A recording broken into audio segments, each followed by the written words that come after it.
Hello everyone, I am back with the fourth lecture of the chapter Should Wizard Hit Mommy from your book Vistas.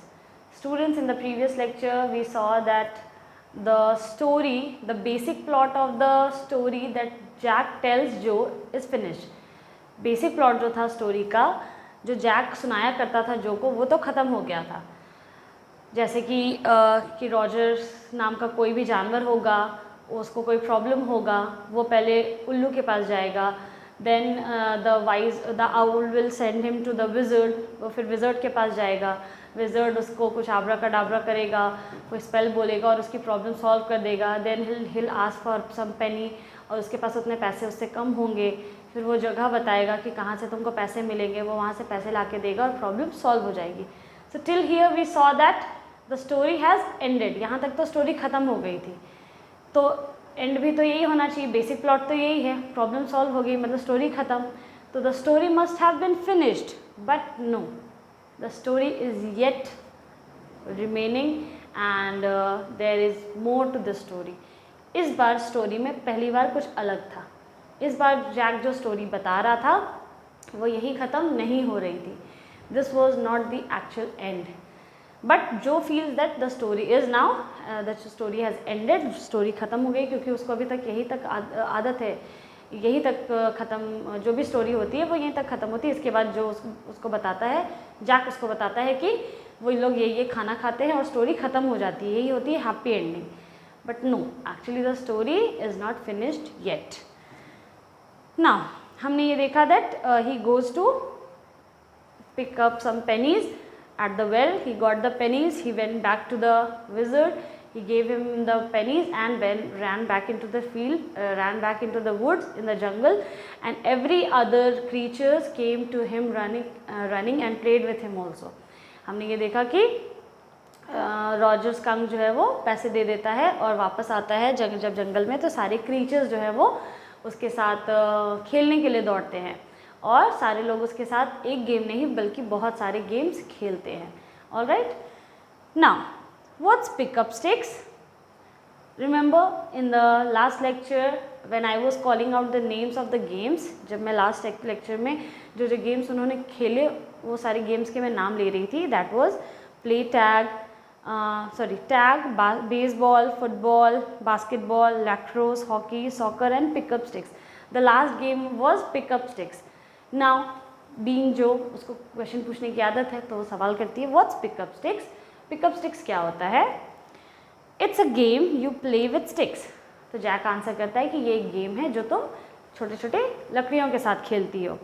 Like the wizard's magic wand, वो फिर से पूछती है सवाल, जैसे कि जादूगर की छड़ी के जैसा. काइंड ऑफ, वो कहता है हाँ कुछ वैसा ही. And they played games and laughed all afternoon, and then it began to get dark and they all ran home to their mommies. अब फिर से कंटिन्यू करता है जैक स्टोरी और कहता है कि हाँ वो लोग बहुत सारे गेम्स खेलते हैं, पूरे दोपहर गेम खेलते हैं, हंसी मजाक करते हैं. फिर धीरे धीरे जैसे शाम होने लगती, बिगैन टू गेट डार्क, जैसे जैसे शाम होने लगती है वो लोग सारे अपने अपनी मम्मी के पास भाग जाते हैं, अपनी अपनी मॉमीज़ के पास चले जाते हैं. जो was starting to fuss with her hands and look out of the window. अब ये बात जैसे वो सुना रहा था वो अपने ही हाथों के साथ वो मग्न है, कुछ एक्साइटमेंट कर रही है. जैसे फस का मतलब होता है किस एक्साइटमेंट दिखाना. जैसे शी वॉज हैप्पी, कहानी का एंड हो गया, वो स्कंक अच्छा महकने लगा, उसके हिसाब से, जो के हिसाब से this was the end. She was very happy and she was creating some fuss. जैसे होता है ना ये हैप्पी बच्चे इस तरीके की हरकत करते हैं, वैसा कुछ कर रही थी. And look out of the window, और वो खिड़की के बाहर देखने लगती है. At the crack of the day, क्योंकि यहाँ पे भी दिन जो है वो ढल रहा है, शाम हो रही है, सैटरडे आफ्टरनून था, remember. That showed under the shed, और वो वहाँ पे ऐसे छाया थी, वहाँ पे हल्का हल्का वहाँ से दिखाई दे रहा था कि बाहर अंधेरा हो रहा है या नहीं. She thought the story was all over, वो सोचती है कि स्टोरी ख़त्म हो गई है. Jack did not like women when they took anything for granted. और यहाँ पे जैक को ये बात बिल्कुल पसंद नहीं है कि कोई चीज़ को बहुत हल्के में ली जाए.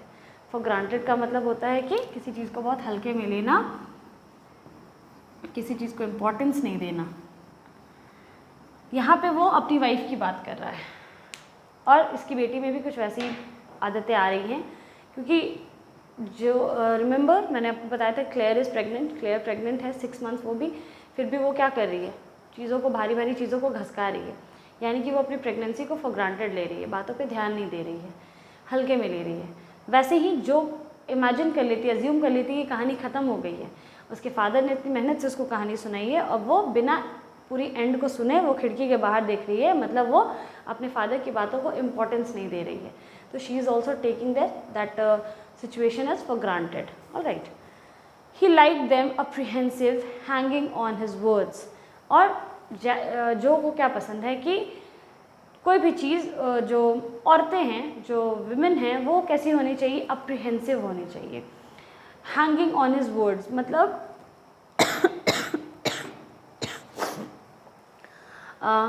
अप्रीहेंसिव का मतलब होता है भयभीत।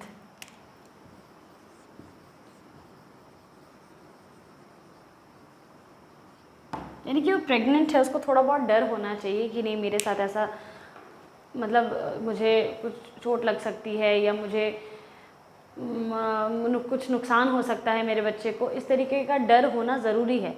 ऐसा जैक सोच रहा है कि ऐसा औरतों में होना चाहिए कि किसी चीज़ को लेकर के थोड़ा डर भी होना ज़रूरी है उनमें।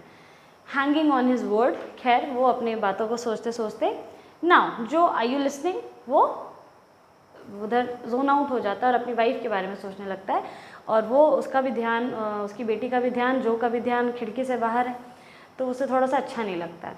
तो वो जो को कहता है कि क्या जो तुम मेरी बात सुन रही हो कि नहीं, हो गया तुम्हारा खिड़की से बाहर देखना, तुम मेरी बात सुन रही हो या नहीं, सुनो। Yes, because this is very interesting, Roger Skunk's mommy said, what's that awful smell. तो जो जैक कहता है, जो कहती है कि हाँ हाँ सुन रहे हैं डैडी, तो कहता है कि जैक कहता है उसको, हाँ क्योंकि अब जो सुनाने वाला हूँ मैं वो बहुत इंटरेस्टिंग है, ठीक है आगे सुनो। अब क्या हुआ कि जैक, रॉजर स्कंक की मम्मी जैसे ही वो अपने घर जाता है तो रॉजर स्कंक की मम्मी के पास पहुंचता है, अपनी मम्मी के पास, तो उसकी मम्मी कहती है व्हाट्स दैट ऑफुल स्मेल, ये इतना घटिया सा क्या स्मेल कर रहा है, ऑफुल बहुत ख़राब, ये इतना क्या ख़राब सा स्मेल आ रहा है। व्हाट, जो को शॉक लग गया, कहानी में तो अभी तक ऐसा कुछ हुआ नहीं था आज तक, ये कहानी आगे कैसे जा रही है, ऐसा तो होना नहीं चाहिए था, क्योंकि अभी तक जो भी होता था उसमें कहानी का जो एंड, जो बच्चा खुश होता, जिसकी प्रॉब्लम सॉल्व हो जाती थी उसकी प्रॉब्लम सॉल्व हो जाती थी, बाकी सब लोग भी उसके साथ खुश होते थे, चाहे उसकी मम्मी हो उसके पापा हों, क्योंकि उसके पापा, कहानी में ये भी है कि वो अपने घर जाएगा, उसके बाद उसके पापा का इंतज़ार करेगा जो बॉस्टन से आ रहे हैं ट्रेन में, फिर वो लोग साथ में बैठ करके डिनर करेंगे और कहानी ख़त्म हो जाएगी। यहाँ तो कुछ अलग ही हो गया, यहाँ ट्विस्ट ये था कि रॉजर स्कंक की मम्मी को ये चीज़ पसंद नहीं आई, वो कहती है कि क्या इतना ख़राब सा बदबूदार स्मेल आ रहा है। And Roger skunk said it's me mommy, और रॉजर स्कंक कहता है कि ये मैं हूँ मॉमी, ये स्मेल मुझसे आ रही है। वो रोज़ वाले स्मेल को ऑफुल स्मेल कह रही है। रिमेंबर कि जो रॉजर स्कंक था वो तो अब रोजेज़ के जैसा महकने लगा था, तो रॉजर की मम्मी को ये बात, स्कंक की मम्मी को ये बात पसंद नहीं आई, वो रोजेज़ के स्मेल को बोलती है बदबूदार, और कहती है, तो रॉजर बताता है कि ये मैं हूँ, ये स्मेल मुझ में से आ रही है। I smell like roses and she said who made you smell like that. वो बोलता है कि मैं रोजेज़ की जैसा महक रहा हूँ, और वो गुस्सा हो जाती है और कहती है कि किसने तुम्हें ऐसा बना दिया, किसने किया ये तुम्हारे साथ, कौन तुमको ऐसे स्मेल दिया है, गुस्सा हो जाती है वो। And he said the wizard, और वो बोलता है कि जादूगर ने। एंड शी सेड, फिर वो कहती है well of all the nerve, उसकी इतनी हिम्मत, और ऑल ऑफ द नर्व का मतलब उसकी इतनी हिम्मत, बहुत गुस्सा होती है और कहती है उस जादूगर की इतनी हिम्मत, तुम्हारा स्मेल चेंज कर दिया, ऐसे कैसे कर दिया वो। You come with me and we are going right back to the very awful wizard, चलो मेरे साथ, तुम मेरे साथ चलोगे, अभी हम लोग दोनों जाएंगे उस विज़र्ड के पास, उस ऑफुल विज़र्ड के साथ, उस बकवास, उस बदमाश विज़र्ड जादूगर के पास जाएंगे हम लोग। जो सेटअप, जो को ये सब बहुत शॉकिंग लगने लगा, ये क्या हो रहा है कहानी में, ऐसा तो आज तक कभी हुआ नहीं है। वो उठ के बैठ जाती है एक्साइटमेंट में, her hands dabbling in the air with genuine fright, और वो घबरा रही है, डर रही है, उसका हाथ जो है वैसे डैबल कर रहा है, डैबलिंग का मतलब थिरकना,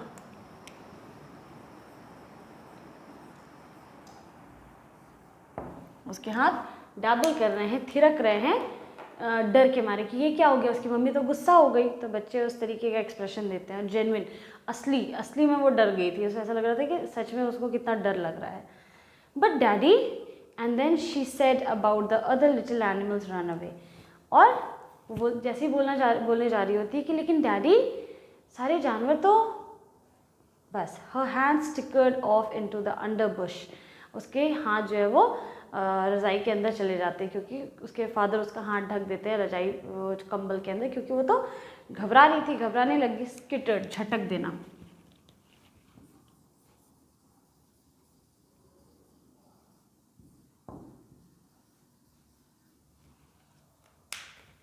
क्योंकि इसे डर है कि इसकी मम्मी तो गलत कर रही है ना, क्योंकि वो तो ख़राब, उससे बदबू आती थी, उससे बहुत ख़राब बदबू आती थी, तभी तो उसको स्मेल दिया ना रोज़ वाला।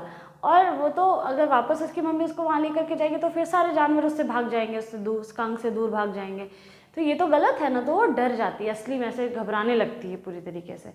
तो उसके हाथ को वो जल्दी से अंडरबुश यानी कि छोटी सी झाड़ी यानी कि पिलो या रज़ाई से वैसे क्रिएट किया हुआ जगह, स्पेस, उसमें डाल देते हैं। All right, he said, but mommy all the other animals run away. और वो कहती है ऑल राइट, चलो चलो यहाँ से। बट मॉमी, रॉजर स्कंक कहता है लेकिन मम्मी, सारे जानवर मुझसे दूर भाग जाते हैं। अब वापस से हम लोग स्टोरी में आ गए। वो कहता है लेकिन सारे जानवर मुझसे दूर भाग जाते हैं। And she said, I don't care, मुझे कोई फ़र्क नहीं पड़ता कि तुमसे सारे जानवर दूर भाग जाते हैं, कोई तुम्हारे पास नहीं आता, कोई तुम्हारे साथ खेलता नहीं, मुझे इन सारी चीज़ों से कोई फ़र्क नहीं पड़ता है। चलो तुम मेरे साथ जादूगर के पास। You smell the way a little skunk should have, तुम जैसे महकते थे एक छोटे स्कंक को वैसे ही महकना चाहिए, ये उनका नेचर है। And I am going to take you right back to the wizard, और इसीलिए मैं तुमको सीधा उस जादूगर के पास लेकर जा रही हूँ वापस, ताकि वो तुम्हें तुम्हारा स्मेल वापस करे। And she took an umbrella and went back with the Roger skunk, और वो लेती है, छाता लेती है और वापस चली जाती है रॉजर स्कंक को लेकर के विज़र्ड के पास। And hit that wizard right over the head, और उसी छाते से विज़र्ड को सर पे मारती है। तो mommy hit the wizard, question क्या है, शुड विज़र्ड हिट मॉमी? तो ये नोटिस करने वाली बात है, यहाँ पे इसको याद रखना कि अभी मॉमी ने क्या किया, she hit the wizard with an umbrella, ठीक है। और हमारा क्वेश्चन क्या है, शुड विज़र्ड हिट मॉमी? देखते हैं।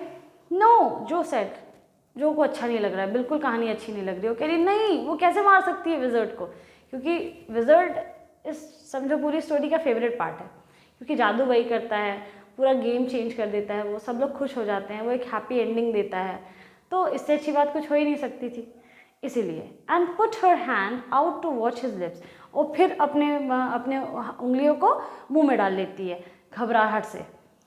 Yet even in her agitation did not quite dare to stop the source of truth, और इतनी घबराई हुई है, एजिटेटेड है वो, कि मॉमी स्कंक कर क्या रही है आखिर। एजिटेशन का मतलब होता है घबराहट, तो वो इतना घबराई हुई है कि ये मॉमी कर क्या रही है, मॉमी स्कंक, और उस विज़र्ड को मार दी। उसके लिए बहुत बड़ी बात है कि मॉमीज़ आर स्कैरी, मॉमी लोग किसी को भी मार सकती है। तो उस घबराहट में वो इमेजिन कर रही है और कहती है कि वो सोर्स ऑफ ट्रूथ, उसको सच्चाई चाहिए, मतलब आगे क्या हुआ ये बताओ भैया। डर भी रही है, घबरा भी रही है, लेकिन जैक को कहानी सुनानी है पूरी, वो रुक नहीं सकता है। इंस्पिरेशन केम टू हर, वो थोड़ा सा इंस्पायर्ड हो जाती है। Then the wizard hit her on the head and did not change the little skunk back, और वो अपनी ही कहानी सुनाने लगती है। वो उसके हिसाब से ट्रूथ ये है कि अच्छा ठीक है, कोई नहीं, मॉमी ने विज़र्ड को मारा तो विज़र्ड ने भी मॉमी को मारा होगा। अपनी वो कहानी अब सुना रही है डैडी को, और इमेजिन करते हुए बोलती है कि कोई बात नहीं, इंस्पायर हो गए, कहती है देन द विज़र्ड हिट हर, और विज़र्ड ने भी हिट किया मॉमी को, मारा उसको, और कुछ भी चेंज नहीं हुआ, लिटिल स्कंक वैसा का वैसे ही रह गया और वहाँ से चला गया। मैंने आपको बताया था कि she relates herself to the little skunk, Roger skunk. वो रॉजर स्कंक से अपने आप को रिलेट करती है, क्योंकि जब वो ऑफल स्मेल करता है तो वो वो उदास होता है तो वो भी उदास वाला चेहरा बनाती है, वो रोता है तो वो रोने वाला चेहरा बनाती है। वो रोजेज़ वाला स्मेल किया, वो रोज़ को चूज़ किया तो उसकी चॉइस पे वो खुश भी होती है। और अभी जब वो नहीं चाहती है कि वो बदले, क्योंकि सारे बच्चे सारे जीव उसके साथ खेलना शुरू कर दिए हैं, तो इसके लिए हैप्पी एंडिंग है, बच्चा खुश है, तो वो उसके बच्चे के पॉइंट ऑफ व्यू से उसको देख रही है खुद को, इस स्टोरी को, और वो नहीं चाहती है कि इसमें से कुछ भी चेंज हो। जैसी स्टोरी उसके फादर ने अभी तक उसको सुनाई है वहीं तक वो स्टोरी रहे। इसीलिए जब वो आगे स्टोरी बता भी रहा है तो वो अपनी स्टोरी यानी कि वही हैप्पी एंडिंग चाहती है कि रॉजर स्कंक जैसा स्मेल कर रहा था वो वैसे ही स्मेल करता रहे। वो मम्मी को मार पड़ी वो अच्छा हुआ, लेकिन वो मम्मी को अपनी इमेजिनेशन में उसकी मम्मी को मार खिला रही है, रॉजर की मम्मी को। ठीक है। No he said, the wizard said okay. अब जैक असली कहानी सुनाता है। जैक कहता है कि नहीं बेटा, ऐसा कुछ भी नहीं हुआ था, जो कहानी तुम सुना रही हो वो सही नहीं है। सच्चाई में ये हुआ कि विज़र्ड ने बोला ओके, मैं तुम्हारे बच्चे का स्मेल जैसे था वैसे पहले जैसे कर दूंगा। And Roger skunk did not smell of roses any more. और वो अपना मैजिक वॉन्ड घुमाता है और फिर से उसको वैसा ही बना देता है, और रॉजर स्कंक अब रोजेज के जैसा नहीं महक रहा था, यानी कि वो अब पहले के जैसा उसका स्मेल था बदबूदार, वो वैसा ही स्मेल करने लग जाता है। He smelled very bad again, और वो फिर से बहुत ही ज़्यादा बदबूदार महकने लग जाता है। बट द अदर लिटिल अमम, वो कहती है कि लेकिन जो दूसरे, वो कुछ और क्वेश्चन पूछने जा रही थी, तब तक वो उसको रोक देता है। वो अबाउट टू आस्क समथिंग। बच्चे बड़बड़ा के बोलते हैं ना, उल्टा पुल्टे शब्द नहीं बोल पाते हैं। बट द अदर लिटिल अमम, ठीक है, ये बात वो कंप्लीट कर पाती इससे पहले ही उसके डैडी उसको रोक देते हैं। Joanne, it's daddy story. वो कहता है जैक कि जो ये तुम्हारे पापा का स्टोरी है, इसका एंड जैसा वो चाहेंगे वैसा ही होगा। तुम स्टोरी नहीं सुना रही हो, याद करो तुम्हारे पापा स्टोरी सुना रहे हैं। Shall daddy not tell you the stories any more stories. वो कहती तुम क्या चाहती हो कि पापा तुम्हें और सारी कहानियाँ ना सुनाएं? तुम पापा को गुस्सा दिलाना चाहती हो और क्या चाहती हो कि पापा तुमको स्टोरी सुनाना बंद कर दें? Her broad face looked at him through sifted light astound. और वो गुस्सा से, बच्चे मुंह फुला लेते हैं ना, जैसे वो मुंह फुला करके, गाल फुला करके और ऐसे करके अपने फादर को सरप्राइज होकर गुस्से से देख रही है कि जो फादर ने एंड बताया वो एंड मुझे पसंद नहीं आया, और जो एंड उसको चाहिए उसको वही एंड चाहिए। वो बस उसी बात पे कि उसको वो एंड नहीं मिला, इसलिए वो मुंह फुला लेती है और एस्टाउंड।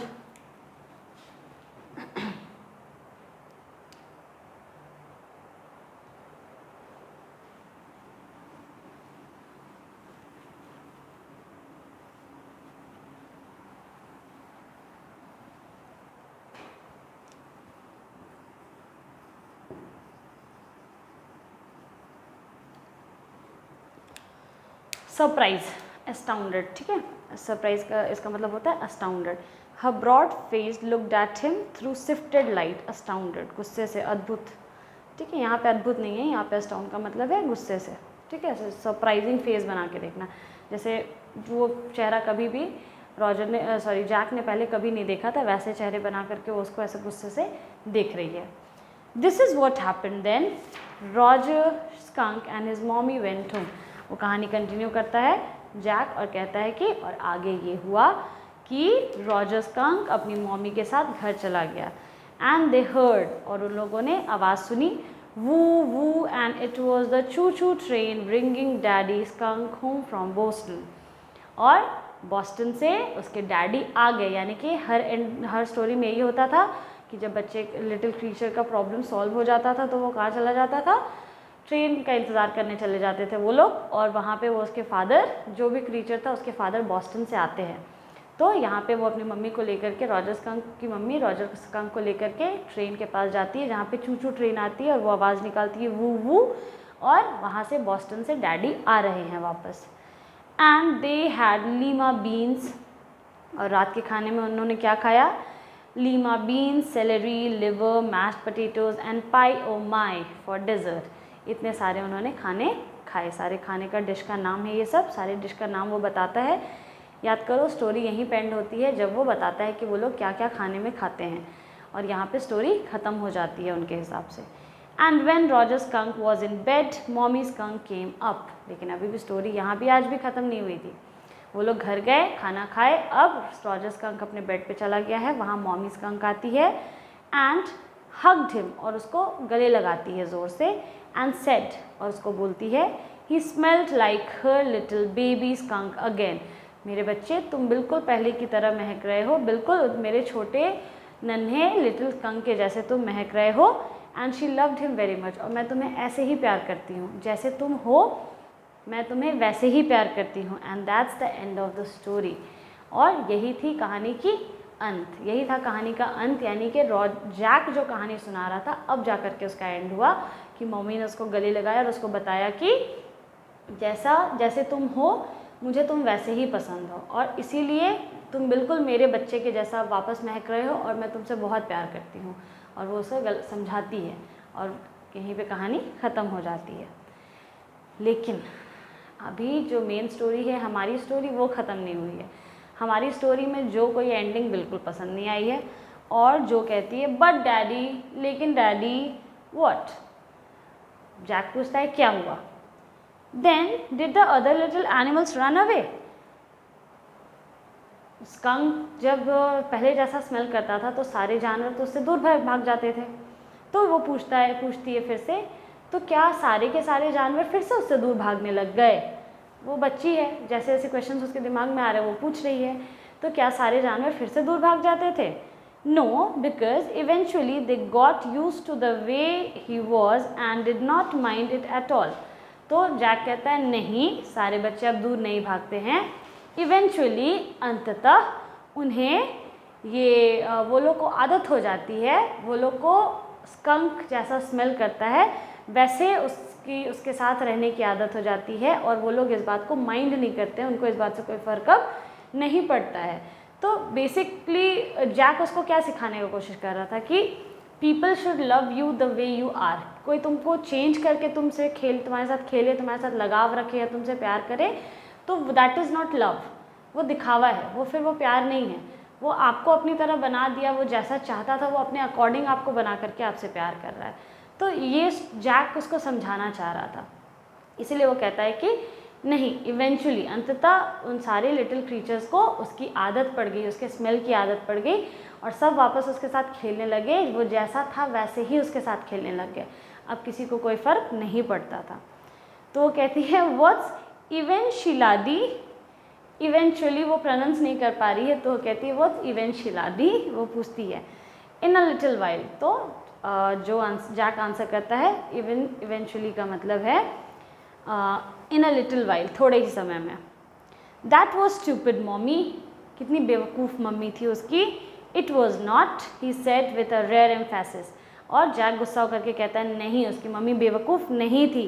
And believe from her expression that she realize he was defending his own mother to her और समथिंग एज ऑड। और उसके एक्सप्रेशन को देख करके लग रहा था जैसे वो उसकी मम्मी को स्कंक की मम्मी को स्टूपिड नहीं बोल रही है, बल्कि अपनी मम्मी को स्टूपिड बोल रही है वो, और ऐसा कुछ ऑड बिहेव कर रही थी। Now I want you to put your big heavy head in the pillow and have a good long nap. Jack कहता है कि चलो अब मैं चाहता हूँ कि तुम अपना बड़ा सा सर हैवी पिलो में रखो, बड़ा सा हैवी सर पिलो में रखो, बड़े से सर को, और एक अच्छा से लंबी सी नींद लो जल्दी से। He adjusted the shade so that even a crack of the day showed and tiptoed to the door in the pretense of that she was already asleep. वो पर्दे अच्छे से लगा देता है और टिपटो होकर के, यानी कि छोटे बच्चे सोते हैं तो हम लोग दबे पाँव कैसे चलते हैं, पैर धीरे धीरे, तो वैसे वो चलने के एक्टिंग करता है प्रिटेंस, ऐसा प्रिटेंड करते हुए कि जैसे वो ऑलरेडी सो गई है, लेकिन वो सोई नहीं है, अभी तो जस्ट उसको वो कहानी उसकी ख़त्म हुई है, लेकिन वो फिर भी ऐसा प्रिटेंड कर रहा है जैसे सो चुकी है वो।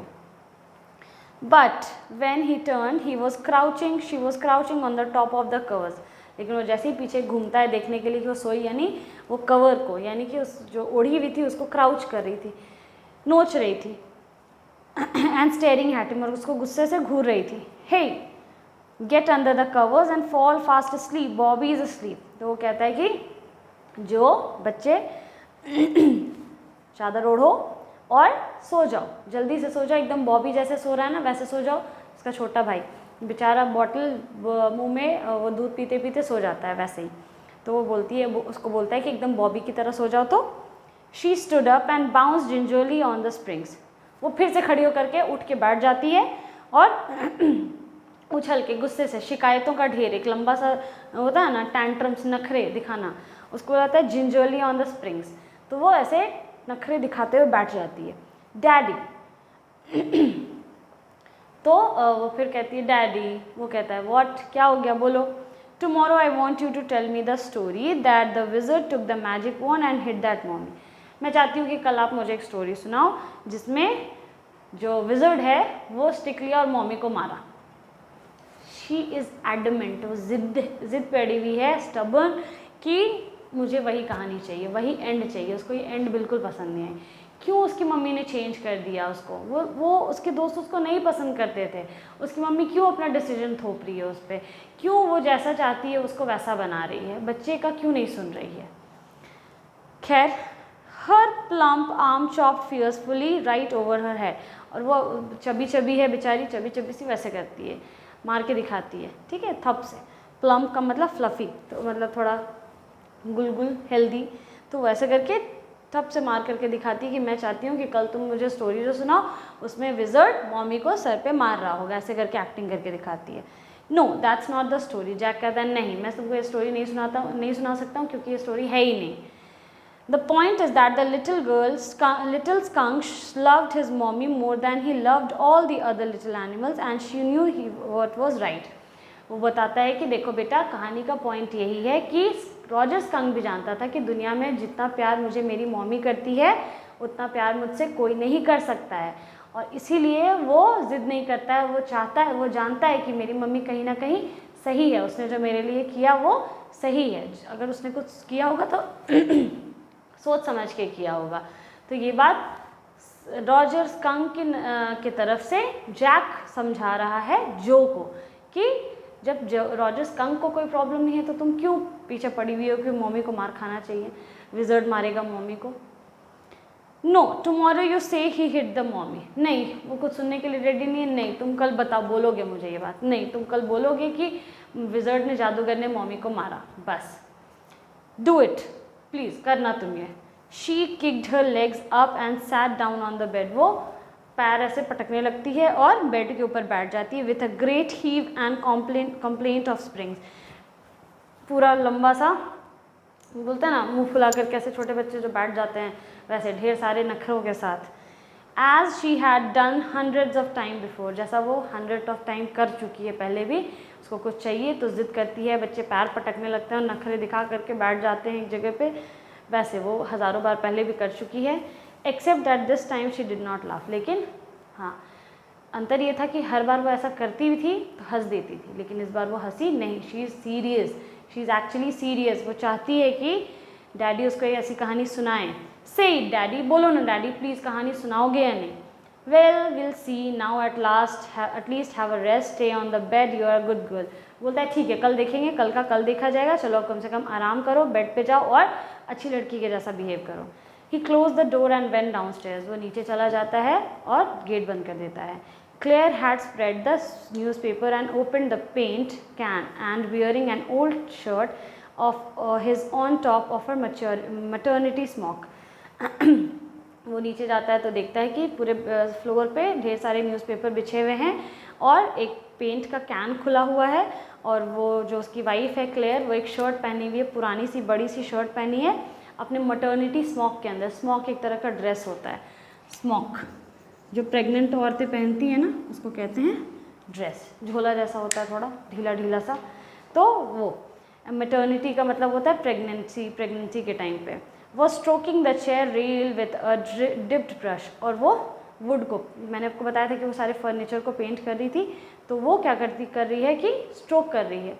स्ट्रोक का मतलब होता है इस तरीके के लाइन्स, इस तरीके के लाइन्स बनाना। तो इस तरीके के पेंट के ब्रश को लेकर के पेंट से चेयर में स्ट्रोक कर रही है।